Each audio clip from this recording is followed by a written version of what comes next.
Welcome to Basic Education. Let's learn together.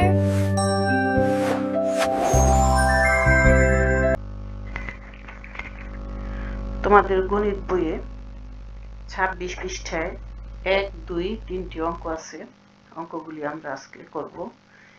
ঐকিক নিয়ম। 1 নম্বরে আছে রহিম সাহেব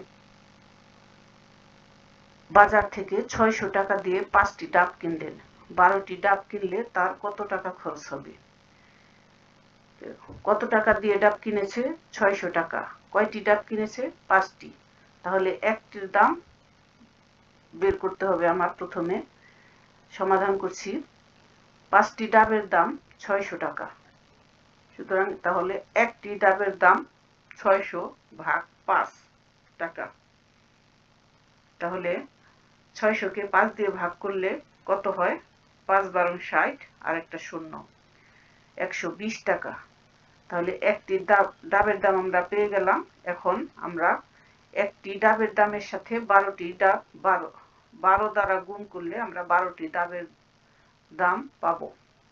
তাহলে 12টি ডাবের দাম আমরা 120-এর সাথে 12 গুণ করলাম, 12 × 144 আর একটা শূন্য, তাহলে 1440 টাকা। এই আমার 1 নাম্বার 1440 টাকা খরচ হবে তার 12টি ডাব কিনতে। তাহলে 1 নাম্বার হয়ে গেল। এখন 2 নাম্বার, রাইসা 64 টাকা দিয়ে 8টি কলম কিনলো। 24টি কলম কেনার জন্য তার কত টাকা লাগবে? কত টাকা দিয়ে কলম কিনেছে? 64 টাকা দিয়ে। কয়টি কলম? 8টি। তাহলে একটির দাম কত? এটা আমাদের আগে বের করতে হবে। তারপরে আমরা 24টি কলমের দাম বের করব।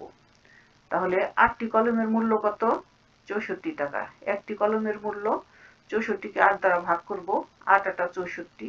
তাহলে একটি কলমের মূল্য আমরা পাইলাম 8 টাকা। তাহলে 24টি কলমের দাম আমি বের করব। 8-এর সাথে 24 গুণ করলে আমার 24টি কলমের দাম পেয়ে যাব। 24টি কলমের মূল্য 8 × 24 সমান 8কে 24 দ্বারা গুণ করলে কত হয়? তোমরা নিজ নিজ খাতায় রাফ করে দেখবে। হ্যাঁ, 192 টাকা। এই হচ্ছে 2 নম্বর, যে 24টি কলম কেনার জন্য তার 192 টাকা লাগবে। এরপরে 3 নাম্বার, একজন তাঁতি 3 দিনে 24 মিটার কাপড় বুনতে পারেন। তাহলে প্রথম অংশ, 6 দিনে কত মিটার কাপড় বুনতে পারবেন?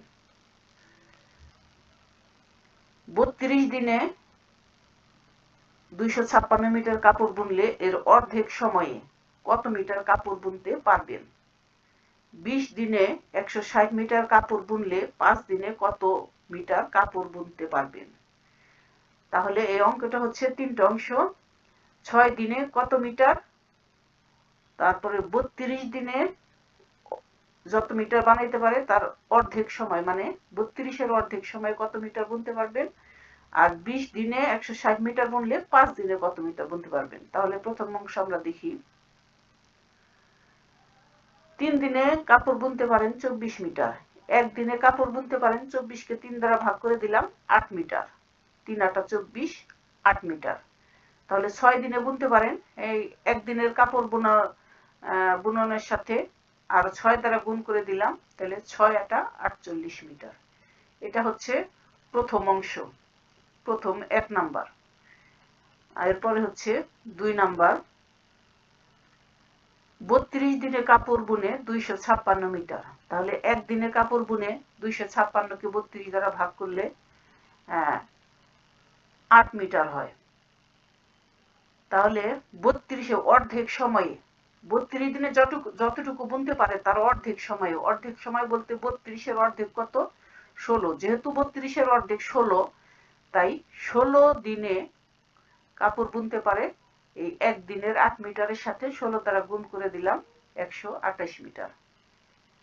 এরপরে 3 নম্বরে কি বলছে? 20 দিনে কাপড় বুনতে পারে হচ্ছে 160 মিটার। তাহলে 1 দিনে কতটুকু বুনতে পারে? 8 মিটার 160 কে 20 দ্বারা ভাগ করলে 8 মিটার হয়, 8 মিটার। তাহলে 5 দিনে কত মিটার কাপড় বুনতে পারে? 5 দিনে, তাহলে একদিনে যেহেতু 8 মিটার বুনতে পারে, তাহলে 5 দিনে 5 8 40, 40 মিটার। তো এই হচ্ছে 26 পৃষ্ঠার 3টি অঙ্ক আজকের সমাধান হলো। তো নিয়মিত প্রতি পৃষ্ঠার ভিডিও পেতে আমার চ্যানেলটি সাবস্ক্রাইব করবে এবং লাইক, কমেন্ট এবং শেয়ার করে পাশে থাকবে। আমিও তোমাদের পাশে আছি ইনশাআল্লাহ।